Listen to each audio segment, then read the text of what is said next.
Welcome back, you guys. So you just read about the Amazon for Amazonians. So there's a North Sentinel Island in the Indian Ocean. And we don't know much of the Sentinelese because they've tried to keep themselves away from contact from the world. They're pretty much uncontacted. Even, when was it? Back in 2004, they had a tsunami hit and they had sent a helicopter to just go and check up on them, and they were bombarded with a volley of wooden arrows. And even back in 2018, when a U.S. man went to go and try to share about his religion, he was unfortunately killed. And well, this story is not about the Sentinelese, but it's actually 16,000 kilometers away, about almost similar kind of tribe that try to keep to themselves until the internet found them. So we're going to be talking about the Marubo people. They're in this kind of remote region in Brazil, and they hadn't had contact until like the 1800s, and they've kept pretty much to themselves until maybe prior to the 1960s. They didn't explore much out of their area. But Elon Musk actually visited in 2021, and that changed everything. Oh, Elon. Elon is everywhere. So with his, he tried to get these like satellites and try to get funding to get the people in Marubo to be able to contact people outside for emergencies, or just to get in touch with the world. And that they had its benefits, but it also had its disadvantages, because most of the people already, well, a few, not most, but they did have their cell phones, because when they would go travel to nearby cities to get some supplies or for emergency trips, they already had their cell phones. But now with the internet, they have the Starlink access in 2023. That changed everything for them. Imagine decades of internet knowledge, and you have to digest it in 3 years. And like in a few months. Oh, that's true, yes. In a few months, they got all this information. So everything, their whole life turned upside down. They became addicted, much like how most of us are addicted to the internet. They became so addicted that they started not focusing on their day-to-day activities or things to just even stay alive, like hunting, farming, fishing, because of the internet.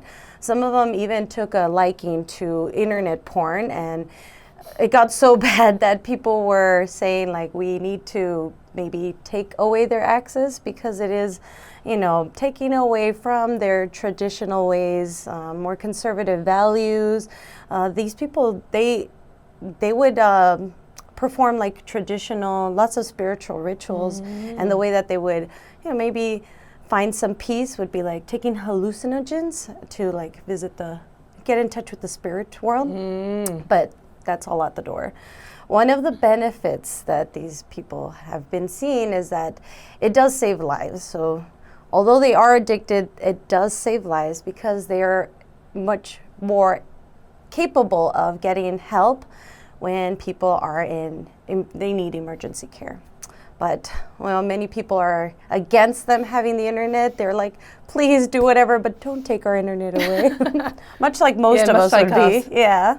So my question for you is, why do you think the Sentinelese are so adamant about not wanting to be contacted? I think that maybe they just see people as outsiders. I think if you live on an island, everything outside of the outside of the island, across the water, is like foreign land. They've never been that far away before.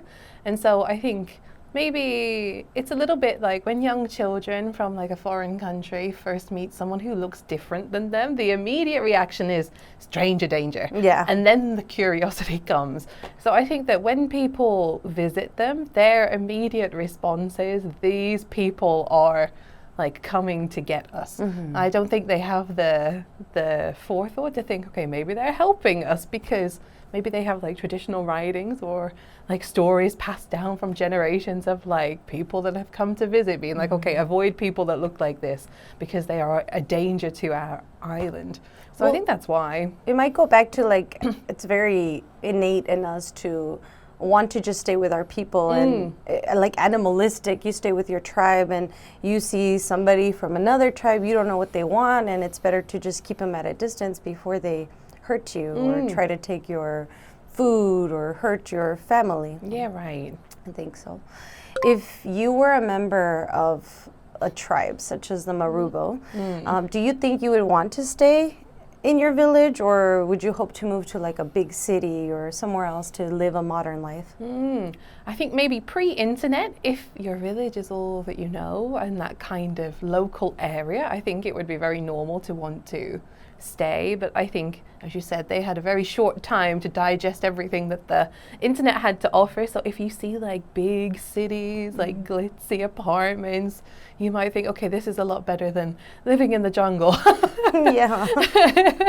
So I think maybe post internet access, I would also want to leave, but with my family. Yeah, Maybe. taking Take everyone with you. I don't think I would want to leave on my own.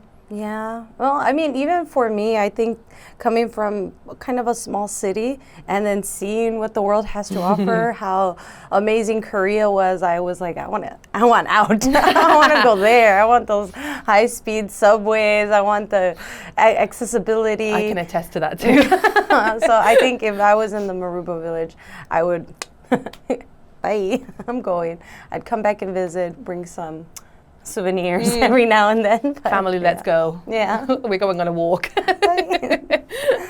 All right, we hope you enjoyed reading that, and please make sure to use the vocabulary that you learned in this article, and we'll see you in the next one. Bye.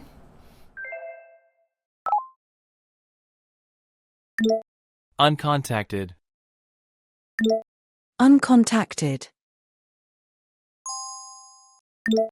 Hallucinogen. Hallucinogen.